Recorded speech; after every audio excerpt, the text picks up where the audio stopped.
Salut, c'est Clément de Mouvement Conscient. Désolé si ma voix est un peu bizarre aujourd'hui. En fait, je suis allé chez mes parents et ma mère m'a infecté. Du coup, maintenant, je suis enrhumé. Mais en tout cas, dans ces vidéos, je vais aborder un thème qui est vraiment très intéressant, qui est celui de la dorsiflexion. Alors, la dorsiflexion de la cheville, ça va être votre capacité à ramener votre pied près de votre tibia. Du coup, si ça c'est mon pied et ça c'est ma jambe, ça va vraiment être de ramener ma main près d'ici. Ça, c'est la dorsiflexion. Et il se trouve que la dorsiflexion, votre capacité à faire une dorsiflexion, c'est très important, que ce soit dans une perspective de préparation physique ou que ce soit dans une perspective de mouvement de manière générale. Pourquoi? Parce qu'à partir du moment où vous avez une mauvaise dorsiflexion, ça va être dur pour vous de faire des squats, simplement de faire un squat avec une bonne forme. Du coup, à ce moment-là, déjà, vous allez vous exposer à plein de blessures, mais à partir du moment où vous n'arrivez pas à faire un squat correctement, ça va être aussi dur pour vous de maîtriser des mouvements plus compliqués comme le fait de sauter par exemple. Du coup, là aussi, vous êtes cruellement limité. Et du coup, si déjà vous avez des problèmes à faire des squats normaux, eh ben vous allez avoir des problèmes à faire des variantes de squats qui vont être plus dures, comme des pistol squats ou d'autres variantes qui vont être compliquées.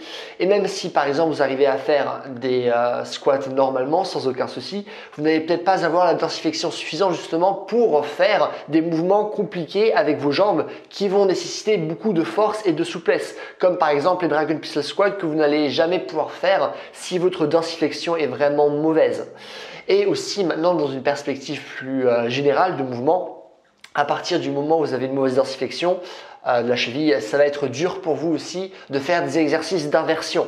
Du coup, que ce soit dans vos sports de prédilection, dans une perspective de préparation physique générale ou dans une perspective de mouvement, avoir une mauvaise dorsiflexion est vraiment très problématique. Raison pour laquelle dans cette vidéo, je vais vous proposer deux exercices pour contrecarrer finalement ce problème-là. Alors le premier exercice que je vais vous montrer s'appelle le Patrick Step-Up, qu'il ne faut pas confondre avec le Jefferson Step-Up qui travaille d'autres choses. Il se trouve que cet exercice il est particulièrement intéressant. Ce que vous allez faire, c'est que vous allez simplement vous mettre sur une jambe, vous allez surélever cette jambe. Ce que vous allez faire, c'est qu'avec votre jambe qui est libre, vous allez simplement essayer de toucher le sol en gardant la jambe qui est tendue. Et en faisant ça, du coup, vous allez travailler votre dorsiflexion parce que vous êtes obligé du coup de ramener votre tibia près de votre pied pour justement permettre à votre jambe de toucher le sol. Alors comme vous pouvez vous en douter, plus le support sur lequel vous allez vous mettre va être grand, plus le mouvement va être compliqué.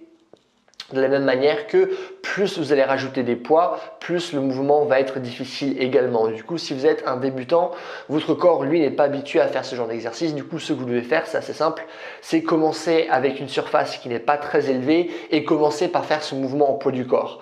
Moi, ce que je vous conseille, c'est toujours de commencer avec un faible volume et une faible intensité pour le début.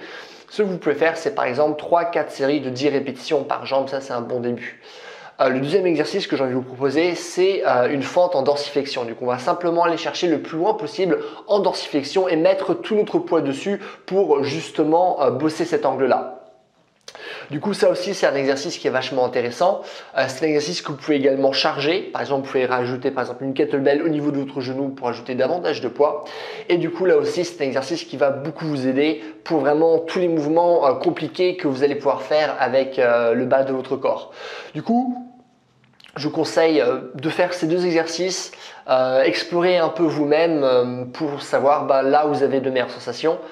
C'est vraiment des exercices intéressants, ça va débloquer vraiment tout le bas de votre corps. Enfin, tout le bas de votre corps, bien sûr, on s'intéresse qu'aux chevilles, mais simplement débloquer les chevilles, ça nous débloque plein de mouvements différents. Du coup, à partir du moment où vous voulez développer un répertoire moteur qui est complexe avec votre corps, vous ne pouvez pas ne pas faire du travail de dorsiflexion et de manière générale, vous ne pouvez pas travailler vous ne pouvez pas ne pas travailler vos chevilles. Voilà. Bah écoutez, c'est tout pour cette vidéo.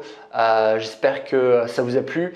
Concernant le deuxième exercice, j'ai oublié de vous dire, du coup là on fait du travail isométrique, on fait du travail statique.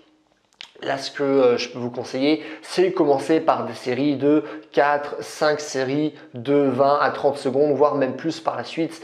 et pas besoin d'aller au-delà d'une minute. À ce moment-là, c'est plus intéressant de rajouter des poids, mais au moins maintenant vous avez une idée globale de comment vous pouvez travailler avec cet exercice. Du coup voilà pour cette vidéo, j'espère que ça vous a plu. Si vous avez des questions, des choses que vous ne comprenez pas, posez-les-moi dans les commentaires, que ce soit des questions sur la dorsiflexion ou la force ou la souplesse, la coordination, l'endurance, la vitesse, autre chose. N'hésitez pas à me mettre dans les commentaires, je réponds à tout le monde comme d'habitude. Si vous avez aimé la vidéo, n'hésitez pas à me mettre un j'aime, comme ça ma vidéo sera mieux répertoriée, du coup j'aurai plus de vues et plus d'abonnés, ce qui est cool pour moi.